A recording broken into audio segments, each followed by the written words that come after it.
Driver, ये bag गाड़ी में रखो और जल्दी से गाड़ी निकालो, मुझे ऑफिस के लिए देर हो रही है। फॉर्मल ड्रेस पहने हुए अनिका जावेरी अपने बेडरूम के ड्रेसिंग टेबल के सामने खड़ी होकर बोली, लेकिन उसे किसी की भी हरकत सुनाई नहीं दी। यह ड्राइवर कहाँ मर गया है? नक्श भी सुबह से गायब है। काम के वक्त पता नहीं यह सब कहाँ चले जाते हैं। बड़बड़ाते हुए अनिका ने आईने में देखकर जल्दी से अपने बालों को एक बार और संवारा और पीछे मुड़कर देखा तो वहां ड्राइवर की जगह नक्श खड़ा था। अनिका ने उसे घूर कर देखा तो नक्श ने झिझकते हुए कहा, अनिका, मैं कल गया था रमनीक भाई ज्वेलर्स के पास, लेकिन तुम्हारा सेट रेडी नहीं था। उन्होंने कहा शायद 1-2 दिन और। इससे पहले कि नक्श आगे कुछ कह पाता, अचानक से ड्राइवर भागते हुए आया और बोला, सॉरी मैडम, थोड़ा लेट हो गया। यह सुनते ही अनिका आग बबूला होकर बोली, कोई काम एक बार में क्यों नहीं होता? तुम लोगों से दिन भर बस टाइम पास करते रहते हो। मजाल है तुम लोग कोई काम ढंग से पूरा कर दो, बस बहाने बनाने आते हैं। सब के सब एक जैसे है कामचोर। यह कहते हुए अनिका ने नक्श की ओर देखा और नक्श ने तुरंत अपना चेहरा नीचे कर लिया। तभी ड्राइवर ने सर झुकाकर धीमी आवाज में कहा, सॉरी मैडम, आगे से ऐसा नहीं होगा। Sorry my foot. यह कहने के बाद जैसे ही अनिका अपना बैग उठाने लगी तो नक्श अनिका की मदद करने के इरादे से बोला, लाओ मैं ले लेता हूँ। लेकिन इससे पहले कि नक्श बैग उठा पाता, अनिका ने बैग उठाकर ड्राइवर की तरफ बढ़ा दिया और नक्श को पूरी तरह से इग्नोर कर कमरे से निकल गई। नक्श चुपचाप खड़े उसे कमरे से जाते देखता रह गया था। कुछ देर शांत खड़े रहने के बाद जैसे ही नक्श पीछे मुड़ा, उसकी नजर टेबल पर रखी एक फाइल पर पड़ी। जाहिर सी बात है, अनिका वह फाइल अपने बैग में रखना भूल गई थी। जैसे ही यह ख्याल नक्श को आया, वैसे ही उसने जल्दी से वह फाइल उठाई और अनिका के पीछे भागा। नक्श नीचे ड्राइंग रूम में पहुंचा तो उसने देखा अनिका किसी से फोन पर बात करती हुई हॉल से बाहर जा रही थी। जब हड़बड़ाते हुए नक्श तेजी से अनिका की तरफ बढ़ा तो वहीं पास में सोफे पर बैठी अनिका की कजन भाग्या की नजर उस पर पड़ी और एविल स्माइल के साथ उसने नक्श के रास्ते पर अचानक से टांग अड़ा दिया। नक्श ने अपना बैलेंस खो दिया और वह सीधा जाकर अनिका की मां चित्रा से टकरा गया, जो हाथ में ग्रीन टी लिए सोफा की तरफ बढ़ रही थी। नक्श की टक्कर से ग्रीन टी चित्रा के कपड़ों पर फैल गई थी। यह देखते ही नक्श के होश उड़ गए और चित्रा की आंखें फटी की फटी रह गई। वहीं दूसरी तरफ भाग्या यह देखकर बड़ी मुश्किल से अपनी हंसी रोकने की कोशिश करते हुए बोली, ओह माय गॉड, ये क्या कर दिया तुमने? दूसरी तरफ नक्श चित्रा के गुस्से से पूरी तरह से वाकिफ था। उसे पता था कि अब उसकी सामत आना तय है। तुरंत ही नक्श ने माफी मांगते हुए कहा, सॉरी, वह मैं अनिका को फाइल देने जा रहा था और आप बीच में। इससे पहले कि नक्श अपनी बात कह पाता, चित्रा अपना आपा खोते हुए बोली, अच्छा तो मैं साहबजादे के रास्ते में आ गई, इसमें भी मेरी गलती है ना? भाग्या को एक और मौका मिल गया और वह तुरंत ही चित्रा के पास गई। बड़ी माँ, आप ठीक तो है? अरे कोई जल्दी से डॉक्टर को बुलाओ, इस आदमी ने बड़ी माँ के ऊपर गरम गरम चाय गिरा दी। चित्रा ने भाग्या को शांत कराते हुए कहा, मेरी प्यारी बच्ची, तुझे कितनी फिक्र रहती है ना मेरी, लेकिन मैं ठीक हूँ, डॉक्टर की जरूरत नहीं है, बस इस निठल्ले आदमी ने मेरी सारी खराब कर दी। यह सुनते ही भाग्या ने अपना फोकस चित्रा की तबीयत से हटाकर उसकी साड़ी की ओर घुमाया और वापस से राय का पहाड़ बनाते हुए बोली, शिट, बड़ी माँ की इतनी महंगी साड़ी खराब कर दी। अरे यह साड़ी तो एकदम एक्सक्लूसिव कलेक्शन की है ना बड़ी माँ? एक तरफ भाग्या बात का बतंगड़ बना रही थी तो दूसरी तरफ नक्श ने देखा कि अनिका वापस अंदर आ रही है।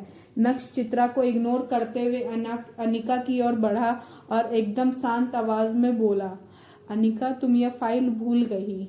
अनिका के कदम गुस्से से नक्श की ओर भरे और उसने नक्श के हाथों से वह फाइल छीनी और दोबारा फोन में बात करते हुए नक्श को देखे बिना ही घर से बाहर निकल गई। बस अनिका की एक प्यार भरी झलक के लिए तरस गया था नक्श। तभी ड्राइंग रूम में लगे टीवी पर एक ब्रेकिंग न्यूज फ्लैश हुई। ब्रेकिंग न्यूज, गुजरात की सबसे बड़ी कंस्ट्रक्शन फर्म का भविष्य खतरे में। क्या भानुशाली ग्रुप ऑफ इंडस्ट्रीज इतने बड़े नुकसान से उभर पाएगा? अब कौन संभालेगा भानुशाली ग्रुप की बागडोर? जानने के लिए बने रहे हमारे साथ। यह आवाज कानों में पड़ते ही नक्श का ध्यान एकदम से टीवी की तरफ चला गया था। वहीं इतने में ही एक नौकर पानी लेकर चित्रा के पास आया। नक्श ने ट्रे से पानी का गिलास उठाया और चित्रा की साड़ी साफ करने लगा। चित्रा ने नक्श के हाथों से पानी का गिलास छीना और अपना काम खुद करने लगी। लेकिन अभी चित्रा की भड़ास शांत कहाँ हुई थी। बेवकूफ, एक काम भी ठीक से नहीं होता और अब क्या ठीक से चलना भी सिखाना पड़ेगा तुम्हें? अब यहाँ खड़ा खड़ा मुंह क्या देख रहा है? दफा हो जा मेरी नजरों के सामने से। इतना कहकर चित्रा भाग्य की तरफ मुड़ी और बड़बड़ाने लगी। पता नहीं क्या सोचकर तेरे काका ने अनिका का हाथ इस आदमी के हाथ में दे दिया। हमारे तो भाग्य ही फूट गए। घर दामाद बनकर बस हमारी छाती पर मूंग दल रहा है। यह है जावेरी परिवार का घर। जावेरी परिवार सूरत की बड़ी बिजनेस फैमिलीज में से एक है। इस बड़े से शानदार घर में जावेरी खानदान का बड़ा परिवार रहता है और कई जॉइंट फैमिली की तरह इनके बीच भी प्यार बस दिखावे का ही है। अक्सर यहाँ हर सुबह की शुरुआत ऐसे ही शोर शराबे से होती है और गलती चाहे हो या ना हो, इल्जाम हमेशा इस परिवार के दामाद यानी नक्श के सर पर ही आता है। पर नक्श ने कभी इस बात को दिल पर नहीं लिया। हर सुबह किसी और की गलती को अपने सर लेकर मुस्कुराते हुए वो अपने काम में लग जाता है। नक्श जो रुमाल से अपने हाथ पोंछ रहा था, चित्रा की बात सुनकर उसके हाथ रुक गए। उसने चित्रा की तरफ देखा तो उसकी नजर वही पास में खड़े नौकर पर पड़ी जो नक्श को दया की नजर से देख रहा था। लेकिन नक्श के चेहरे पर एक सिकन भी नहीं थी, बल्कि उसके चेहरे पर एक हल्की सी मुस्कान आ गई और वह तुरंत ही ऊपर अपने कमरे की तरफ चल दिया था। सीढ़ियां चढ़ते हुए भी नक्श का ध्यान टेलीविजन पर चल रही ब्रेकिंग न्यूज पर था। वह भानुशाली ग्रुप के लॉस में होने की खबर सुनकर सोच में पड़ गया था। तभी चित्रा भी टीवी की वॉल्यूम बढ़ाते हुए बोली, हे माँ, भानुशाली ग्रुप तो सूरत का ही नहीं बल्कि गुजरात का सबसे बड़ा बिजनेस एम्पायर है। भला इनके साथ ऐसा कैसे हो सकता है? इनके साथ तो हम नया बिजनेस प्रोजेक्ट शुरू करने का सोच रहे थे। यह सुनकर तुरंत ही भाग्या ने कहा, बड़ी माँ क्यों परेशान हो रहे हो सकता है कि यह हमारे लिए एक अच्छा साइन हो। मुझे लगता है कि हमें इनके नए सीईओ के साथ डील करने की कोशिश करनी चाहिए। यही सब सोचते हुए नक्श अपने कमरे में आईने के सामने खड़ा खुद को देख रहा था।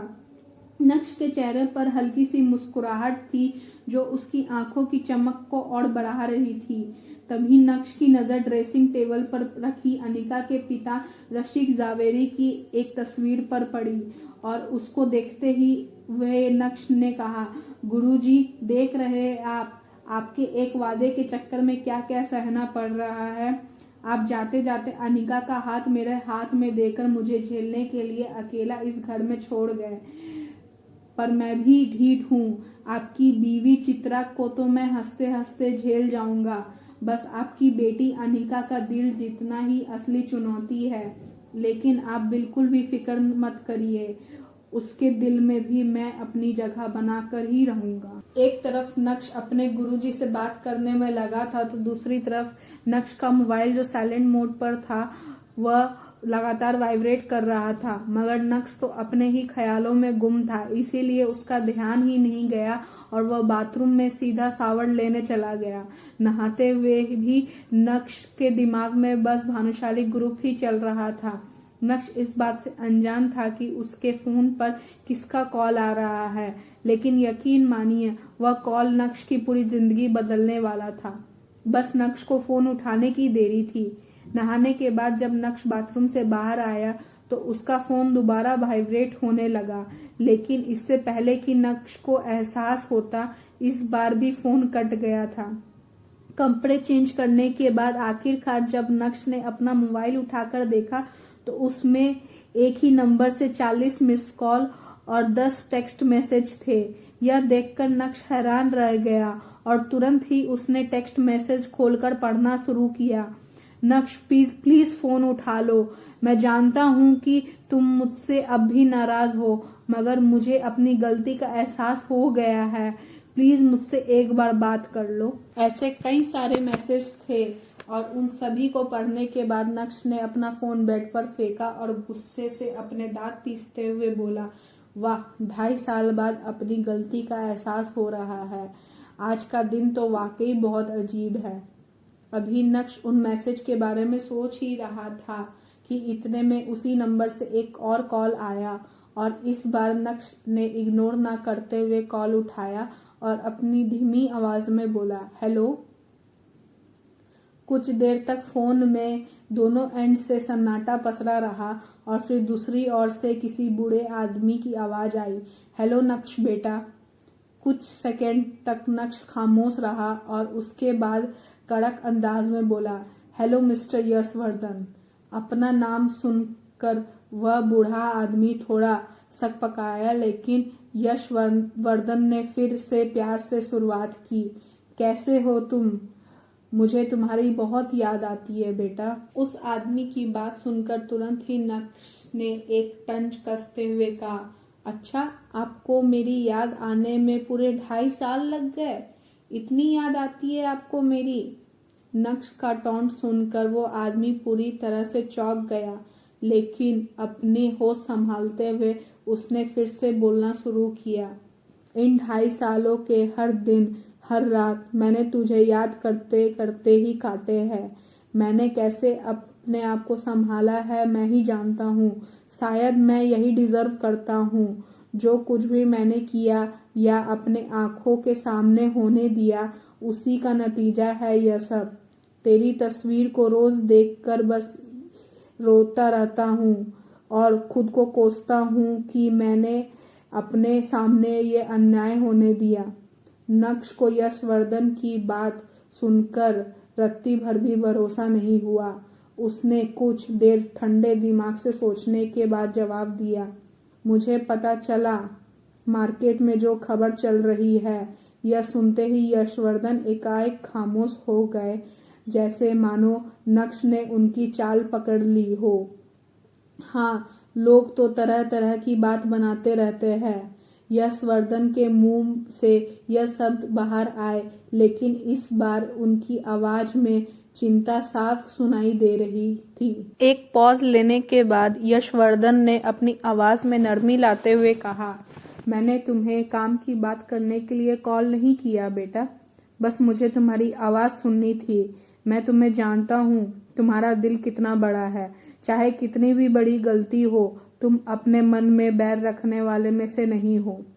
नक्श अपनी हाजिर जवाबी दिखाते हुए बोला, कुछ लोग अक्सर बड़े दिल वालों को बेवकूफ समझने की गलती कर देते हैं, पर आप ठहरे यशवर्धन, आप यह गलती तो बिल्कुल नहीं करेंगे। क्यों, सही कहा ना? यह सुनकर यशवर्धन समझ गए थे कि उनका काम इतनी आसानी से नहीं पूरा होगा। इतना ही नहीं, नक्श ने अपने आवाज में सख्त करते हुए आगे बोला न जारी रखा, आप लोगों ने जो मेरे साथ किया उसके लिए मैं आप लोगों को माफ करके आगे बढ़ चुका हूँ, पर उस बात को मैं कभी भूल नहीं सकता। मुझे आप लोगों से अब कोई रिश्ता नहीं रखना। यशवर्धन ने फिर से कोशिश करते हुए कहा, इतना कठोर तो नहीं था मेरा नक्श। मैं अपनी नई जिंदगी में खुश हूँ। आप क्यों मुझे वापस उस जगह बुलाना चाह रहे हो जिस जगह ने मुझे सिर्फ दर्द ही दिया है? नक्श ने अपनी बात पर अड़े रहते हुए कहा। नक्श की बात सुनकर यशवर्धन थोड़े इमोशनल हो गए। क्या तेरा दिल नहीं करता मेरा चेहरा देखने का, मुझसे मिलने का? बस एक बार मिल ले बेटा, पता नहीं अब कितने दिन है मेरे पास। यशवर्धन बहुत अच्छे से जानते थे कि नक्श चाहे अपना दिल जितना भी सख्त कर ले, लेकिन इस बात पर वह पिघल ही जाएगा। नक्श स्ट्रॉन्ग हेडेड था पर निर्दयी नहीं। एक बार और आखिरी बार नक्श ने यशवर्धन की बात मानते हुए कहा। नक्श की बात सुनकर जैसे यशवर्धन की उम्मीद दोबारा जाग उठी और वह चहकते हुए बोला, थैंक यू बेटा, मैं तेरी फेवरेट डिशेस बनवा के रखूंगा। जो भी तुझे पसंद है वो। नक्श ने तुरंत यशवर्धन की बात को काटते हुए कहा, कोई जरूरत नहीं है, मैं घर नहीं आऊंगा, हम ऑफिस में मिलेंगे बिना किसी तामझाम के। ठीक है, तो कल सुबह मिलते हैं, मैं तुम्हें लेने के लिए अपनी गाड़ी भेज दूंगा। वैसे तो यशवर्धन को नक्श का अंदाज पसंद नहीं आ रहा था, लेकिन अभी यशवर्धन को नक्श की बहुत जरूरत थी और यही वजह थी कि वो नक्श की सारी बातें मान भी रहे थे। कोई जरूरत नहीं है, मुझे पता है भानुशाली ग्रुप ऑफ इंडस्ट्रीज का ऑफिस कहाँ है, मैं पहुंच जाऊंगा, बाय। इतना कहकर नक्श ने फोन काट दिया था। बीते 2.5 सालों में कभी भी यशवर्धन ने नक्श से कांटेक्ट नहीं किया था। 2.5 सालों से नक्श भानुशाली ग्रुप से भी बाहर था, तो अब जब भानुशाली ग्रुप डूब रहा है तो यशवर्धन को नक्श की याद क्यों आ रही थी? यही सोचकर नक्श और भी ज्यादा कंफ्यूज्ड हो रहा था। तुरंत नक्श ने अपने लैपटॉप बाहर निकाला और इंटरनेट की हेल्प लेते हुए भानुशाली ग्रुप में चल रही हलचल जानने की कोशिश की। ऐसे तो नक्श के हाथ में भानुशाली ग्रुप को लेकर कुछ हाथ नहीं आया, लेकिन उसके हाथ में ऐसा कुछ आ गया जिसे देखने के बाद नक्श की आंखों की चमक 4 गुना बढ़ गई थी। हा हा हा हा हा, जोर जोर से हंसते हुए नक्श ने चिल्लाया, काय पहुंचे। बिस्तर से उठकर नक्श पागलों की तरह नाचने लगा था। वो भूल गया था कि यह घर उसका नहीं है, वो तो बस इस घर का घर जमाई है। अब इस पागल को क्या हो गया है? क्या इसमें कोई माता वाता तो नहीं आ गई? नक्श के हंसने की आवाज सुनकर चित्रा का दिल बाहर आ गया था।